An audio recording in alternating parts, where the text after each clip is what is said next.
The Chicago skyline bled violet into darkness, 60 floors of glass and steel separating Jun Shin's world from the rest of humanity.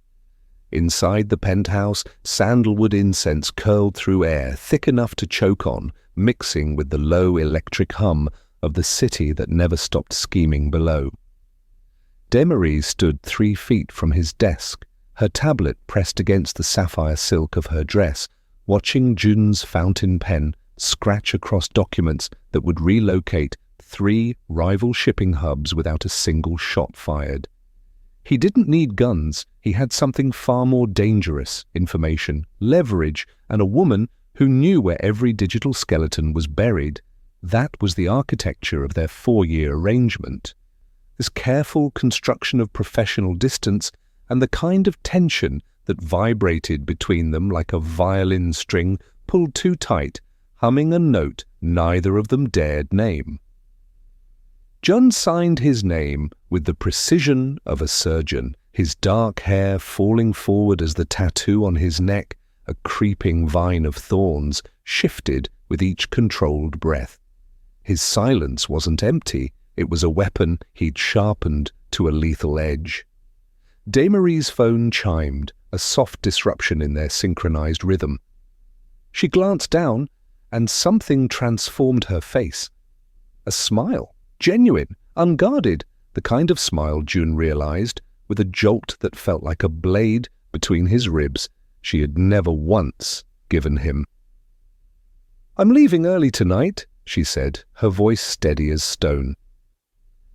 "Everything for the Vegas merger is already on your tablet." Jun didn't look up. The pen continued its surgical work. "We have the deportation briefing at 8. "Reschedule it." She slipped the phone into her clutch with the finality of a door closing. "I have a date tonight." The scratching stopped. The silence that followed wasn't quiet. It was the kind of silence that exists right before a storm breaks, before a predator decides whether to let its prey run or break it in half. 10 seconds stretched into eternity. Then, with movements so controlled they looked rehearsed, Jun reached into his breast pocket, extracted a silver case, and lit a cigarette. He hadn't smoked in 3 years. Desmarie's hand was already on the elevator button when Jun's voice cut through the smoke-heavy air like a scalpel through silk. "His name is Julian Vance." She froze, her finger hovering an inch from polished brass. The words hung between them, impossible and precise. "He's an architect," Jun continued, his voice carrying that same surgical calm he used when dismantling rivals. "Graduated from Cornell, drives a Tesla Model S, allergic to shellfish. He likes Miles Davis, hates cilantro, and right now he's sitting at a corner table at the violet hour, checking his watch every 90 seconds because you're already 12 minutes late." Desmarie turned slowly, her sapphire dress catching the dying light from the windows. Her face was a mask of controlled fury, but Jun could see the pulse hammering at the base of her throat, a tell she'd never quite managed to eliminate. "You've been tracking me." It wasn't a question. Her voice was low, dangerous, in a way that would have made most men step back. Jun took another drag, letting smoke curl from his lips before answering. "No." He stood then, moving around the desk with the kind of fluid grace that made him look more like a panther than a man. "I've been tracking him." He was closer now, close enough that Desmarie could smell the tobacco mixing with his cologne, something dark and expensive that she'd memorized years ago without meaning to. Close enough to see the way the thorn tattoo on his neck seemed to pulse with his heartbeat. "Because Julian Vance doesn't exist, Desmarie." Jun's eyes held hers, dark and unreadable. "He's a digital fabrication, created 48 hours ago, clean credit history, a LinkedIn profile with exactly the right amount of professional connections. with a dating app account with photos purchased from a stock agency in Prague. The elevator chimed behind her, doors sliding open to reveal an empty car, an escape route. But Desmarie's feet felt welded to the marble floor. "You're lying!" But even as she said it, she could hear the hairline fracture in her own certainty. Jun reached into his jacket, not for another cigarette, but for his phone. He swiped once, then held it out to her. On the screen, layers of metadata scrolled past. IP addresses, Photoshop timestamps, domain registration records, all pointing to a ghost. Desmarie stared at the evidence, her mind racing through the past week. The charming messages, the shared taste in jazz, the way Julian had seemed almost too perfect, like someone had reverse-engineered her ideal man from an algorithm. Why? Her voice was barely a whisper now. Jun's expression shifted then, something raw flickering across his face before he locked it down again. Because someone wants you scared, or dead, or turned. He stubbed out the cigarette on the edge of his marble desk, leaving a small black mark on the pristine surface. And I haven't figured out which one yet. You want to know what's terrifying? Desmarie's voice had changed. All the softness burned away to reveal something metallic underneath. She reached into her bag, not for her phone this time, but for a manila folder she'd been carrying all evening. She threw it onto Jun's desk, papers scattered across the black marble like evidence at a crime scene. That is what's terrifying, Jun. He glanced down. Bank statements, offshore accounts, transaction records, spanning 4 years. All with one thing in common, her name on every single wire transfer. I found your second ledger. Desmarie's hands were steady now, her attorney interrogation voice fully activated. The one you thought I'd never see. $17 million, Jun, funneled into accounts I never opened, in countries I've never visited, using signatures I never signed. Jun's face remained impassive, but she saw his jaw tighten fractionally, a crack in the armor. You've been setting me up. She took a step closer, and now she was the predator, circling. Every transaction perfectly documented, every deposit time-stamped and verified. When the feds finally come, and we both know they're coming, all roads will lead straight to me, the fall girl. The black woman who embezzled from her employer and fled the country. The city lights behind them flickered on, one by one, as Chicago prepared for nightfall. The penthouse suddenly felt smaller, the air thicker. You think that's what this is? Jun's voice was quiet, but there was something underneath it now. Something that sounded almost like hurt. What else could it be? Desmarie's voice cracked on the last word, despite her best efforts. 4 years, Jun. 4 years I've stood 3 feet from your desk, memorizing passwords and moving money and cleaning up bodies, metaphorically speaking. 4 years of telling myself I was different, that you saw me as more than just convenient, and the whole time you were building my cage. Jun moved so fast, she didn't have time to react. One moment he was behind his desk. The next, he was standing inches from her, close enough that she could see the flecks of gold in his dark eyes, close enough to feel the heat radiating off his skin. Look at the dates, Desmarie.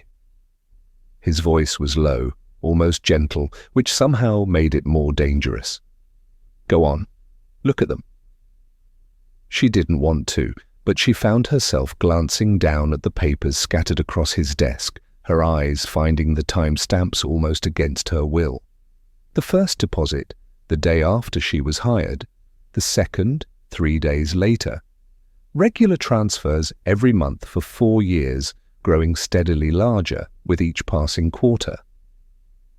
Those transfers started before you had access to anything sensitive, Jun said, before you knew where the bodies were buried, metaphorically or otherwise. Before you became the one person in this organization I actually trust.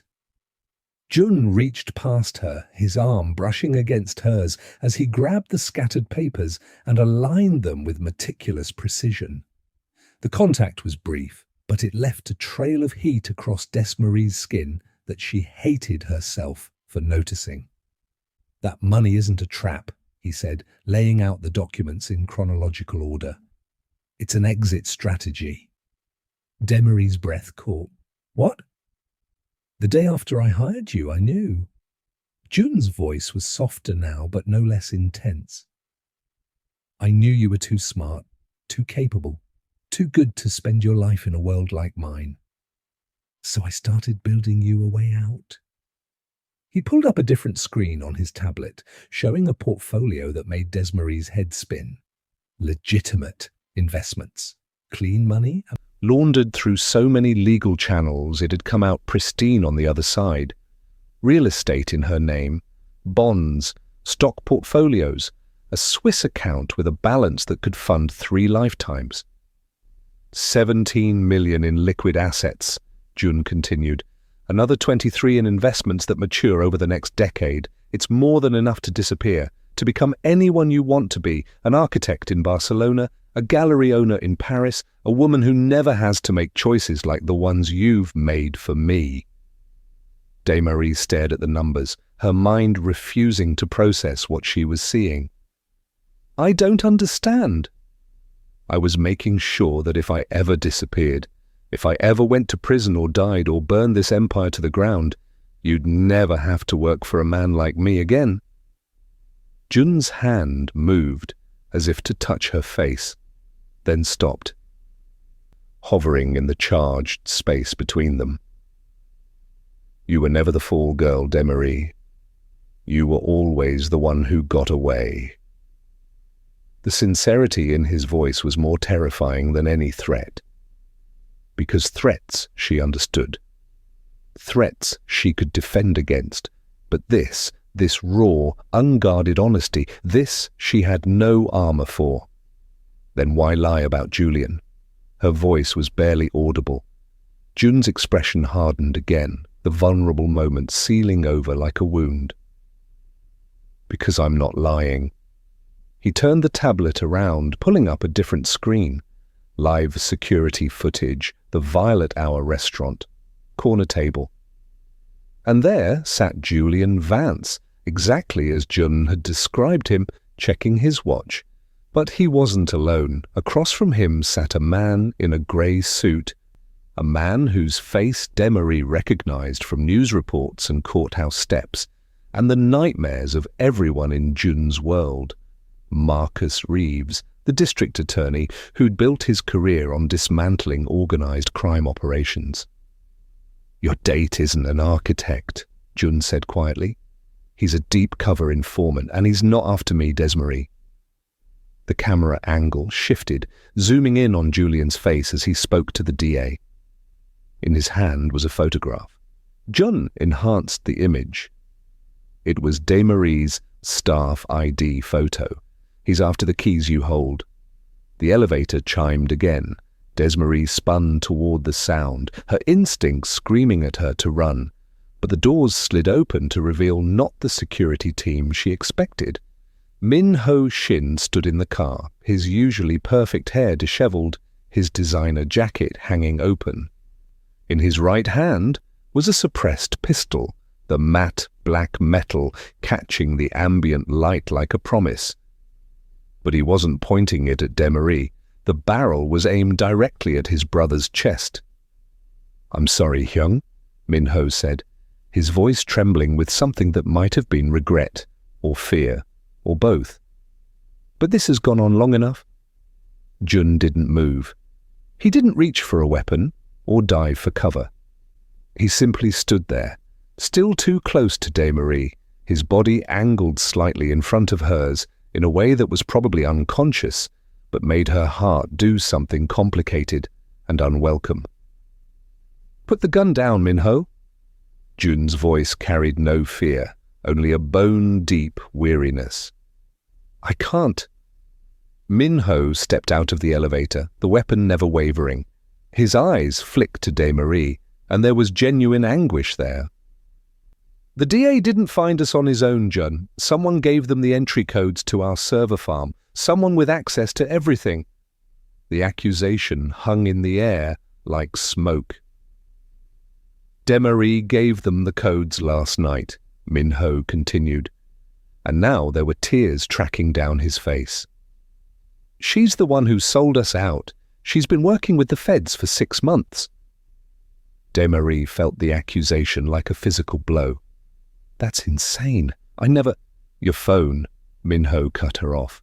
They traced it to a dead-drop location in Millennium Park at 11:47 p.m. last night, the same location the DA's tech team retrieved a USB drive containing our entire server architecture. Desmarie's mind raced. Last night. 11:47, she'd been home, asleep, her phone charging on her nightstand. Hadn't she? She looked at Jun, expecting to see doubt or fury or betrayal. But his expression was unreadable, his eyes still locked on his brother. I know, Jun said quietly. The words sucked the oxygen from the room. Min-ho's gun hand faltered. What? I know she gave them the codes, Jun repeated, and now there was something almost gentle in his voice. Because I'm the one who told her to do it. Desmarie's world tilted sideways. Jun, what are you— The codes she delivered were dummy credentials, Jun continued, his attention still fixed entirely on Min-ho. They lead to a mirror server I set up 3 months ago, and right now, that server is uploading every encrypted communication you've had with Dmitry Volkov's organization directly into the DA's evidence system. Min-ho's face went white. No, that's not— I never— You've been planning to overthrow me since October, Jun said, and his voice could have frozen the city below. You thought you were using Desmarie to expose me, but you were just the delivery system for your own arrest warrant. The gun clattered to the floor. The gun hit the marble floor with a sound like a gavel falling. Min-ho staggered backward, his face a canvas of disbelief and dawning horror as the reality of his situation crystallized around him like ice. But Desmarie wasn't watching him anymore. She was watching Jun, her mind replaying the last 6 months in fast forward, every late-night meeting, every encrypted file he'd asked her to transfer, every seemingly random question about her phone's location settings. The USB drive she'd been asked to drop off at Millennium Park, a backup for their overseas partners, he'd said. He'd choreographed her betrayal, used her as an unwitting weapon against his own blood. You played me, she whispered, and the words tasted like ash. Jun finally turned to face her fully, and something in his expression made her breath catch. Not guilt, not satisfaction. Something far more complicated that she couldn't name and didn't want to. I protected you, he corrected softly. There's a difference. By making me look like a traitor? By making sure that when this building fills with federal agents in approximately, he glanced at his watch, 8 minutes, you'll have documentation proving you were acting under duress as a cooperating witness. Min-ho was the real target. You were just the hand that delivered him. Desmarie's legs felt unstable. She wanted to scream or hit him or demand answers. But before she could do any of those things, she heard herself laugh. A sharp, brittle sound that didn't belong to her. You're unbelievable. I'm thorough, Jun said, and there was the faintest hint of something that might have been humor in his voice. Min-ho had collapsed against the elevator wall, his entire body shaking. But Desmarie's attention snagged on something else. A small smile playing at the corner of Jun's mouth. Not triumph. Something darker. Something that looked almost like satisfaction at her anger. And that's when the final piece clicked into place. No, Desmarie said slowly, her voice dropping to a register that made Jun's eyes sharpen with sudden alertness. No, you're not that thorough. You're that paranoid. She stepped away from him, creating distance she suddenly, desperately needed. Her mind was racing now, assembling fragments into a picture that made her stomach drop. You expected me to figure this out? She continued, her voice gaining strength. You wanted me to find that second ledger. You wanted me angry enough to confront you right here, right now, with Min-ho listening through whatever surveillance you have running in this office. Jun's expression didn't change, but she saw his shoulders tense fractionally. Confirmation. You needed me to look like I was on your side when the real betrayal came to light. Desmarie's hands were trembling now, not with fear, but with a rage so pure it felt like ice in her veins. But here's what you didn't account for, Jun. She reached up slowly, deliberately, and pulled a small device from the decorative clip, holding back her natural curls. It looked like a hair accessory, platinum and diamonds, that caught the light beautifully. But Jun's face went absolutely still when he saw the small LED blinking red on its underside, a remote access key. While you two were playing chess, Desmarie said, her voice now carrying the kind of quiet authority that made even Jun Shin pay attention, I was playing the market. She pressed a button on the device. Somewhere in the building, servers began executing commands that had been queued for months, waiting for this exact moment. I didn't give the DA dummy codes, Jun. Desmarie's smile was sharp enough to draw blood. I gave them the real ones, to your offshore holdings, to the syndicate's actual accounts. And while you were so busy watching your brother and protecting me from threats I never asked for protection from, I emptied every single one. The silence that followed was absolute. Min-ho's head snapped up, his expression shifting from devastation to confused hope. Jun stood perfectly motionless, his dark eyes fixed on Desmarie with an intensity that should have been frightening, but instead felt like standing too close to an open flame. How much? His voice was barely audible. All of it, Desmarie replied. 43 million in cryptocurrency, another 60 in bearer bonds, 18 shell corporations dissolved and liquidated.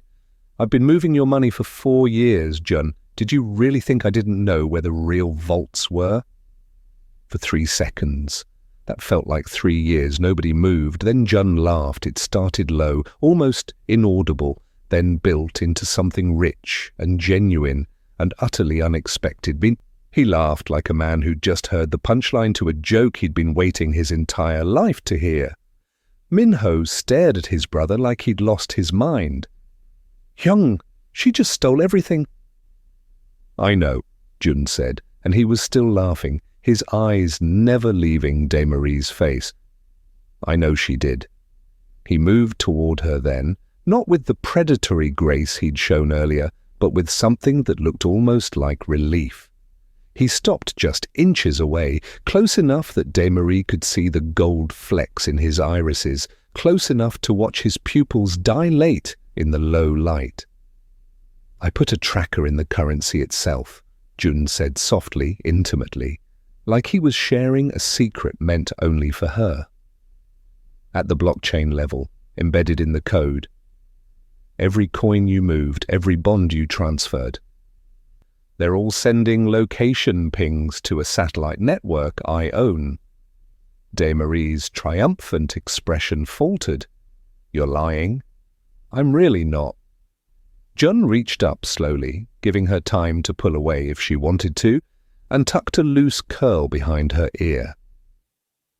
His fingers lingered against the smooth brown skin of her jaw, and she hated the way her body responded to the touch, a shiver that had nothing to do with temperature and everything to do with the way he was looking at her. I knew you'd take the money, he continued, his voice low and rough. I was counting on it. Because you're brilliant and ruthless, and you've been watching me operate for 4 years. You learned from the best. Then why let me? Desmarie's voice came out shakier than she intended. Jun's thumb traced a line along her cheekbone, a touch so gentle it felt like a contradiction to everything he was. Because the money was always yours anyway. I just needed you to steal it so I could chase you. The city stretched out behind them, 60 floors of glass and steel, and distance from the rest of the world.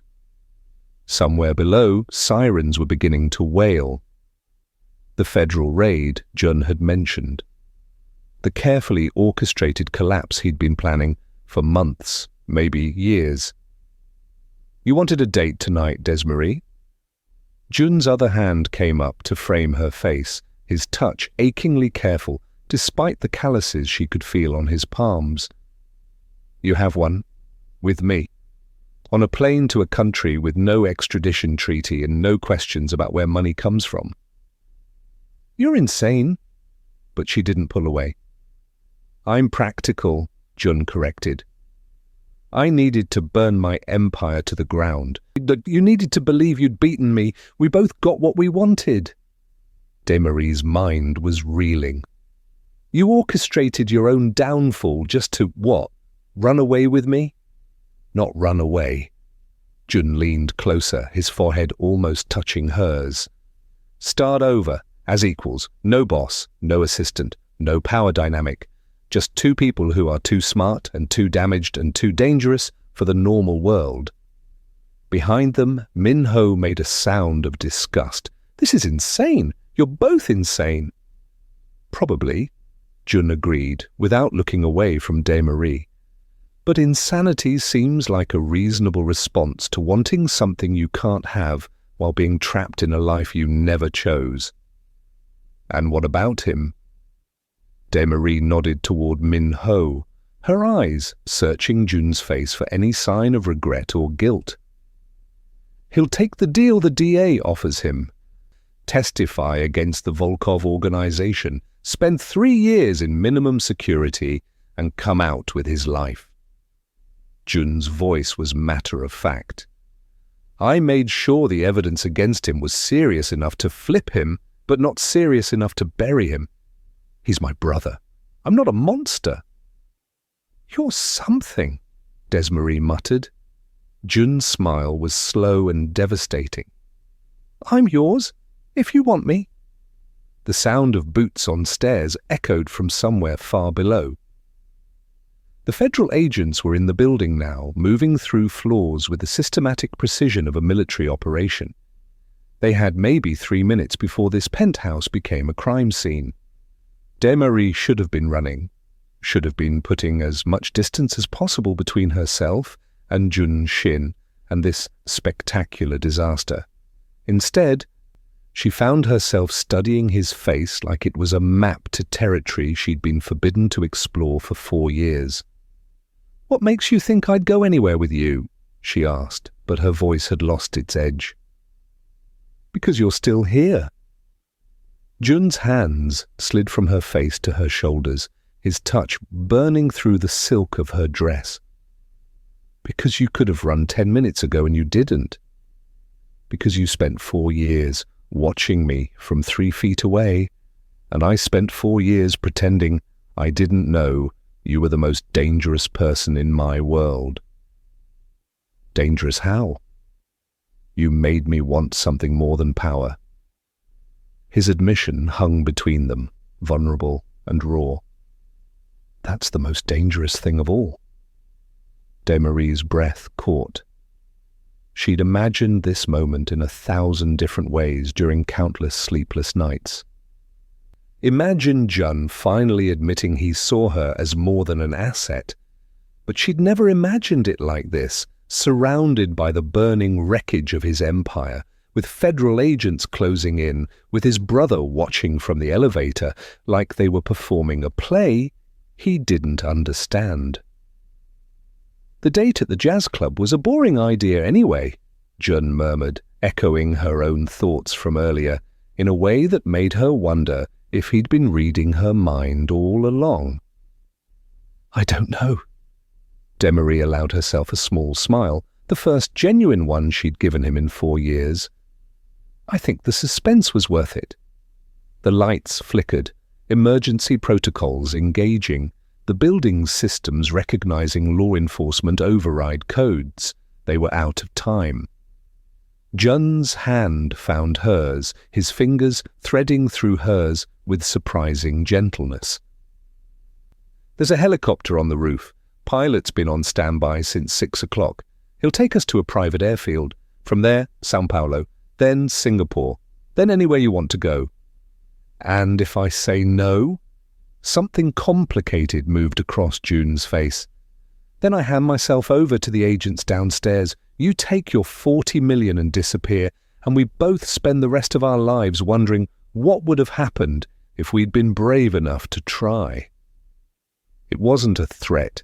It wasn't manipulation. It was just the truth, stark and simple and terrifying in its honesty. Desmarie looked at Minho, who was watching them with an expression somewhere between horror and reluctant understanding. "What about you?" "Me?" Minho's laugh was bitter. "I made my choices. I'll live with them." He met his brother's eyes. "Go, Hyung, before I change my mind and shoot you anyway." There was love in that statement, twisted and complicated but unmistakably real. Jun nodded once, a gesture of respect and goodbye and forgiveness all at once. Then he pulled Desmarie toward the emergency stairwell that led to the roof. The Chicago wind hit them like a physical force the moment they stepped onto the rooftop. Desmarie's dress whipped around her legs, her carefully styled curls breaking free to frame her face in wild corkscrews that caught the city lights like a halo. The helicopter sat 30 feet away, rotors already spinning in anticipation. Its sleek black body looked like something out of a military operation, all sharp angles and tinted glass that reflected the violet sky. Jun kept her hand in his as they ran, his grip firm but not controlling. Even now, even in this moment of escape, he was giving her the choice to pull away. She didn't. They reached the helicopter, and Jun pulled open the door, gesturing for her to climb in first. The interior was leather and dark wood, ridiculously luxurious for an escape vehicle. Desmarie slid into the seat, her heart hammering so hard she could feel it in her throat. Jun climbed in after her, pulling the door shut with a solid thunk that cut off the wind's howl. He reached across her, close enough that she could smell his cologne mixing with cigarette smoke and something uniquely him, and buckled her seatbelt with practiced efficiency. "You thought of everything," she said, and she couldn't tell if it was admiration or accusation in her voice. "Not everything." Jun settled into his own seat, his eyes finding hers in the dim cabin light. "I didn't plan on actually wanting this, wanting you. That part was supposed to be strategy, exit plan, clean break. And now I'm terrified," he admitted with a rawness that made her chest tight. "Because this isn't strategy anymore, this is real." The helicopter lifted off with a lurch that pressed them back into their seats. Through the window, Desmarie watched the Shin Syndicate building fall away beneath them. She could see the federal agents swarming the lower floors, their flashlights creating constellations of light in the gathering darkness. She'd just stolen $40 million, helped orchestrate the downfall of one of Chicago's most powerful criminal organizations, gotten on a helicopter with a man who was equal parts salvation and damnation. And she had absolutely no idea if this was the stupidest or the smartest decision she'd ever made. Jun's hand found hers again in the space between their seats. His thumb traced circles on her palm, a gesture so simple and intimate it felt more vulnerable than any confession. "For what it's worth," he said quietly, "I think you look beautiful when you're committing felonies." Despite everything, the chaos and danger and utter insanity of the situation, Desmarie laughed. a real laugh that came from somewhere deep in her chest, releasing 4 years of tension she hadn't realized she'd been carrying. "You're impossible." "I'm committed," Jun corrected with a slight smile. "There's a difference." The helicopter banked east, carrying them away from the city and toward whatever came next. Below them, Chicago glittered like scattered diamonds, beautiful and dangerous, and already becoming memory. Desmarie looked at Jun, really looked at him in the soft red glow of the cabin lights. His perfect face was finally showing signs of exhaustion, the careful control slipping just enough for her to see the man underneath the kingpin.